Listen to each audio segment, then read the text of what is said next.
Welcome to Seoul, the capital of the Republic of South Korea. For decades, the city known as the Miracle of the Han kept its head down, barely raising a ripple as the country rebuilt in the decades following the Korean War.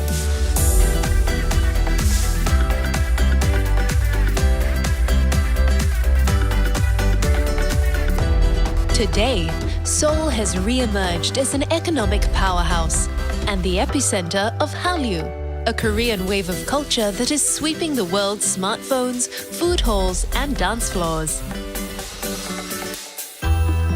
But Seoul wasn't always so outgoing. In the 14th century, a 12-mile fortress wall encircled Korea's ancient capital. Its gates closed each night to keep marauding Siberian tigers and invaders at bay.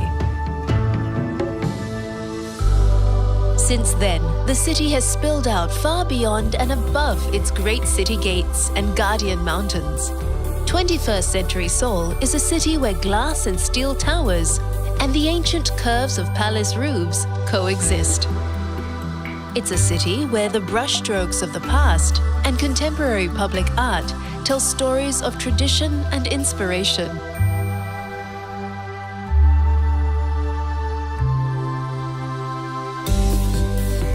Coming to grips with Seoul's incredible size and sweeping narrative can be a little daunting. So start your adventure at the K-Style Hub, a state-of-the-art visitor center where South Korea's past, present, and future converge. From the latest in K-pop to its timeless national parks. From the cutting edge of K-design to culinary traditions which have taken centuries to perfect. And while you're here, why not slip into the traditional dress?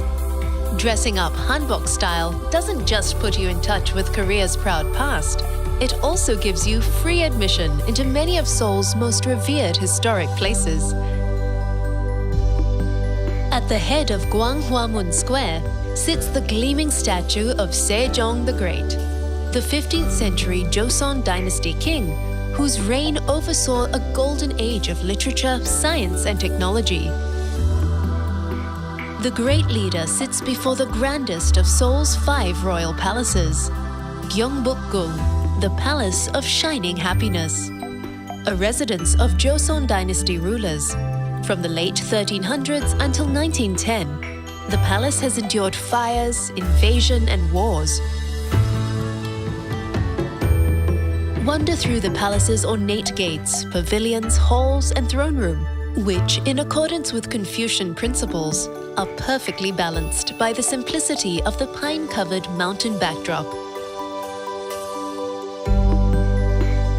Take a short bus or subway ride to the east to explore the adjoining palaces of Changdeokgung and Changgyeonggung, which are separated by a simple stone wall.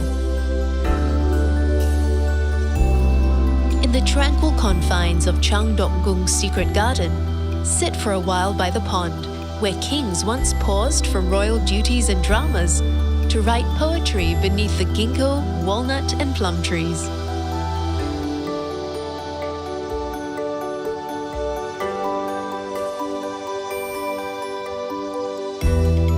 To the south at Doksugung Palace, see the changing of the guard, which takes place 3 times each day. Then explore the eclectic mix of palace buildings, such as the pavilion, where coffee-loving King Gojong enjoyed his daily cup, paving the way for his country's future caffeine obsession.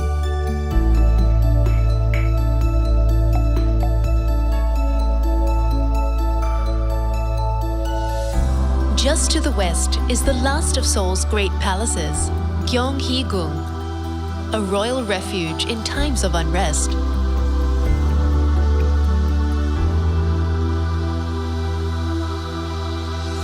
After exploring Seoul's vast temple complexes, see how government officials and ordinary Koreans once lived.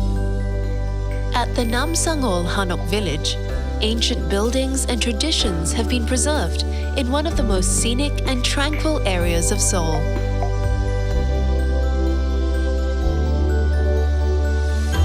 To see how how Seoul's citizens furnished their homes, visit the Korea Furniture Museum in Songbuk-gu.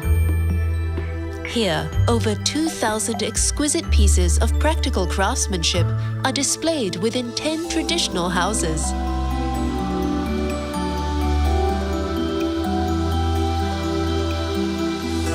The story of Korean craftsmanship continues at the National Museum of Korea, which houses national treasures such as the 10-story pagoda and priceless white porcelain from the Joseon era.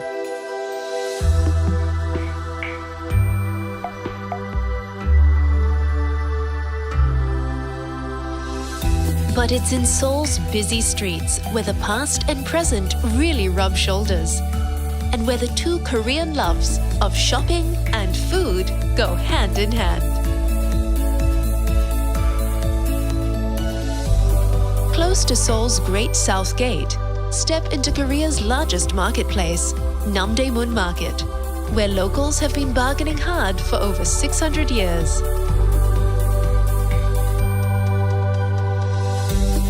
If you're looking for beauty products, join the 1 million shoppers who stream into neighboring Myeongdong each day to hit the 1,000 cosmetic stores.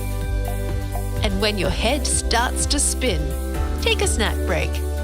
From lobster tails to foot-long ice creams, the options here are limitless. A few blocks north is Insadong, where you can disappear for days amid the labyrinth of antique, curio, and craft stalls.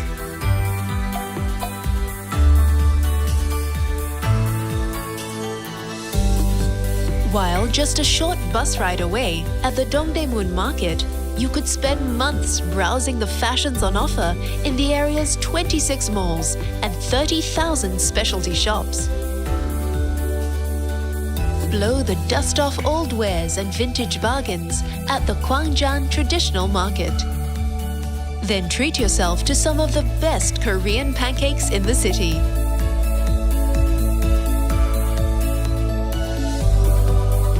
If you're a seafood lover, cross the river to the futuristic Noryangjin Fish Market, where the skillful vendors at 700 stalls sell, slice, and cook every kind of seafood imaginable.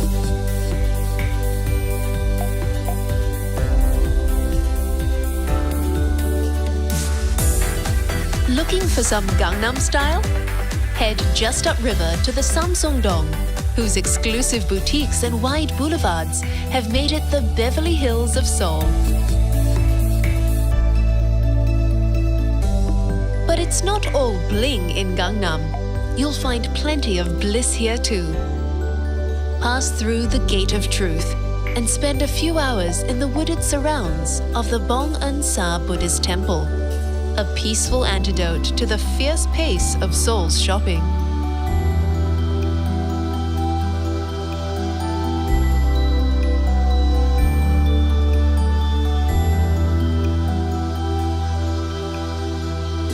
Seoul is filled with quiet spaces. Also in Gangnam, stroll past the stadiums and museums of the 24th Summer Olympics at Olympic Park.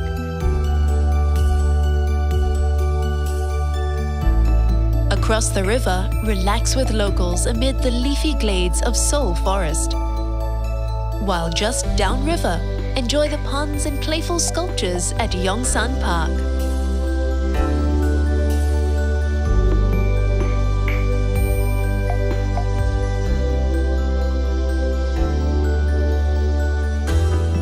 Namsan is one of Seoul's guardian mountains, marking the southern limit of the ancient capital. The city has long since grown around it, and today the mountain has become one of the city's favorite green getaways.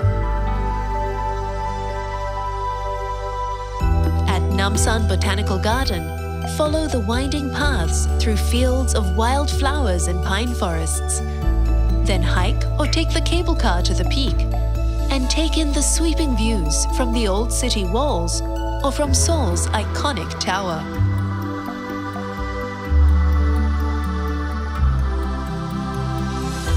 Running right through the busy heart of downtown Seoul, another landmark has also been given a new lease on life, After centuries of neglect, Cheonggyecheon Stream has been transformed into a 7-mile corridor of serenity and creativity. Take time out just a few feet from some of the city's busiest streets. In a space so quiet, you can sometimes hear the sweet sounds of birdsong and whispering lovers.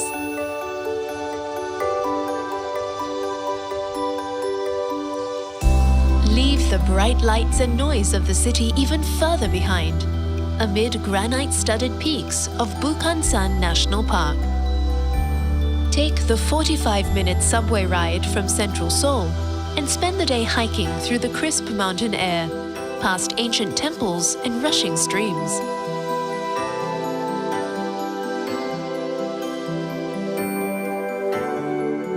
Just 55 miles from Seoul is another day trip which will give you pause for deep reflection. The truce village of Panmunjom. After 3 years of brutal warfare, it was here in 1953 where the armistice was signed between North and South Korea. From the observation post, look out upon the eerie silence of the DMZ, the 2.5-mile-wide buffer zone that separates the two Koreas. Yet despite the tense atmosphere here, there is also a prevailing sense of hope.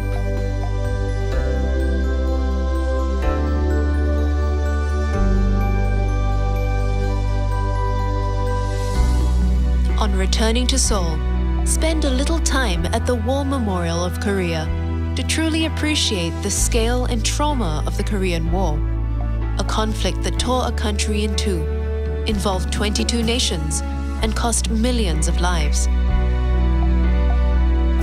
Besides displaying all the usual machinery of war, above all, this is a place of remembrance, longing, and determination.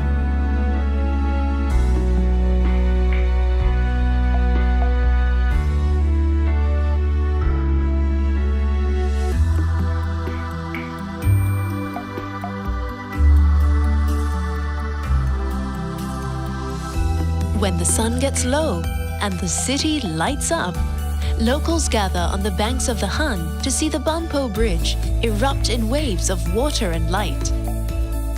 It's in moments like these that South Koreans reflect on life's possibilities and are reminded that they are capable of anything they put their minds, imaginations, and hearts to.